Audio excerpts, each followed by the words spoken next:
Class 9 आज का हमारा टॉपिक है reflection of point on X axis and Y axis, और we can say they act like a mirror. अब हम लेते हैं कोई भी पॉइंट है एक्स एक्सिस पे, अगर एक्स एक्सिस मिरर की तरह एक्ट कर रही है एंड पॉइंट है C 1 और 2, तो इसका जो रिफ्लेक्शन होगा वो हम कैसे देखेंगे। तो सिंपली हमें पता है कि x मीन्स क्या होता है, that is abscissa, and y means ordinate.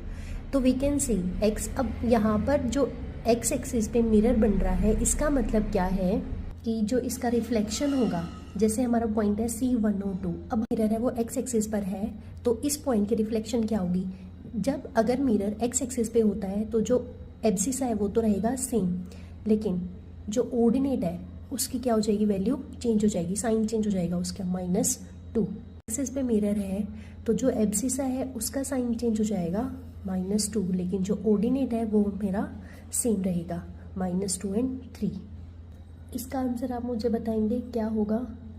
Trick क्या है कि अगर एक्स एक्सिस पे मिरर है तो वाई का ऑर्डिनेट का साइन चेंज होगा और जो एब्सिसा है वो सेम रहेगा, लेकिन अगर वाई एक्सिस पे मिरर है तो एक्स का एब्सिसा का साइन चेंज होगा, लेकिन जो ऑर्डिनेट है वो क्या होगा, सेम रहेगा। Next topic is reflection preserve the length, very important topic, कि अगर हमें कोई भी पॉइंट गिवन है A, B और C, इधर इसकी रिफ्लेक्शन क्या होगी A', इसकी रिफ्लेक्शन होगी B' और इसकी रिफ्लेक्शन होगी C'।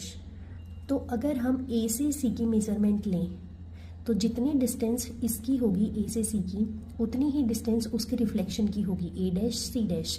मतलब हम ये कह सकते हैं कि AB और उसकी रिफ्लेक्शन की लेंथ इक्वल होगी, BC और उसकी रिफ्लेक्शन की लेंथ B' और C' इक्वल होगी, AC और A' C' इक्वल होगी। So based on this concept all the side length are always equal.